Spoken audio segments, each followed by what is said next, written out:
Welcome to this week's Movie Math, where any doubt about whether or not Warner Brothers will try to keep their Lord of the Rings franchise alive was silenced, as it's clearly full of life, at the box office that is. Yes, while some might argue about its creative pulse, cash was undoubtedly pumping through theaters, as the final Hobbit flick debuted on a Wednesday. That last bit makes it a little hard to pin down a headline, as its official weekend gross, Friday to Sunday, was just around $56 million, way below the debuts of the first two Hobbit flicks.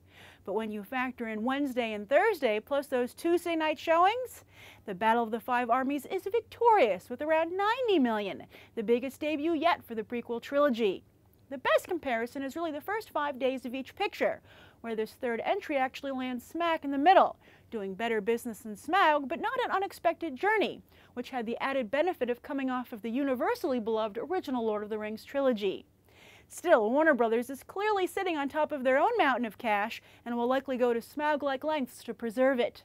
Perhaps Warner Brothers CEO Kevin Tsujihara is jetting to the UK right now to meet with the Tolkien estate. Man, with the Tolkien estate rolling and the recently purchased Leavesden Studios, not to mention Christopher Nolan, the UK is really becoming a second home for Warner Brothers, if not its primary residence. Now, this weekend was supposed to be the Battle of the Three Armies, but Night at the Museum 3 and Annie ended up not putting up much of a fight. It was a close call for second place, with Ben Stiller ultimately winning what amounted to not much of a prize. Not only did the first two films in the franchise open at #1, but with substantially higher numbers.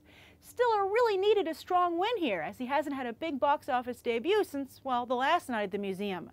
But with Little Fockers, Tower Heist, The Watch, The Secret Life of Walter Mitty, and now Night at the Museum 3 all underperforming, perhaps Stiller needs to take a serious look at his career on what can be done to turn it around.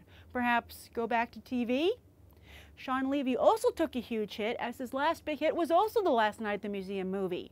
Date Night did okay, but Real Steel, The Internship, and This Is Where I Leave You all fell significantly short at the box office. And with all the blowback on the whitewashed Exodus, Levy should seriously reconsider his next project, a whitewashed Alibaba and the 40 Thieves, now led by Alan. Dan Stevens is reportedly one of the actors being considered for that role, but after this debut, well, I bet Downton Abbey, which returns here in the States January 4th, is looking pretty good right now. Ah, Annie. Yes, it's a hard knock life for Sony these days, and the sun didn't come out for the weekend box office. The remake debuted with just about $16 million, further proof that it takes an epic musical to really attract audience attention.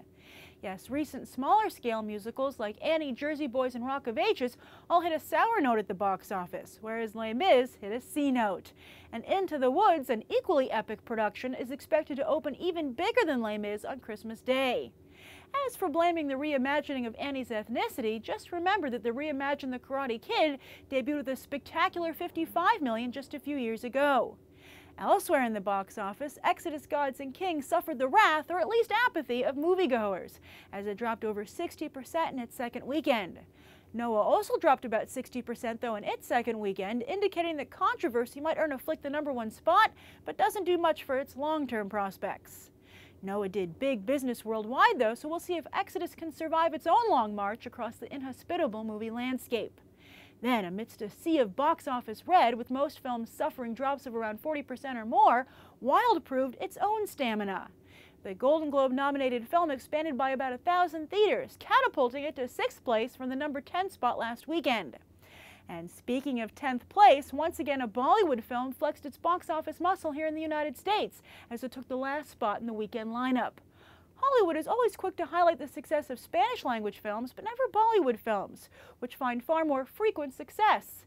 And hey, the success of PK is even putting cash in Hollywood's pocket, as Bollywood distributor UTV is now owned by Disney. Yes, yet another Disney division on fire. Then, interestingly, specialty film Mr. Turner continued its downward spiral.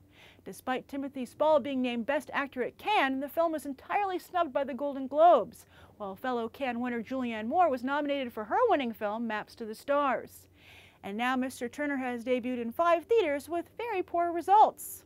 Considering the lack of momentum behind Foxcatcher and Whiplash, and now no attention at all for Mr. Turner, Sony Pictures Classics might want to take a hard look at their awards campaign strategy. As for this coming weekend, Into the Woods looks to easily dominate. Again, Disney for the win. while Angelina Jolie's Unbroken also seems to find itself in a bit of an awards tailspin a la Mr. Turner. And that's the weekend box office. I'm Grace Randolph, and we just did some movie math, which will return on January 5th, after the holidays. But stay tuned during the holidays for some fresh morning movie news, plus uninterrupted coverage on the main Beyond the Trailer channel. As always, thanks for watching, and I hope you'll go beyond the trailer for these other top movies.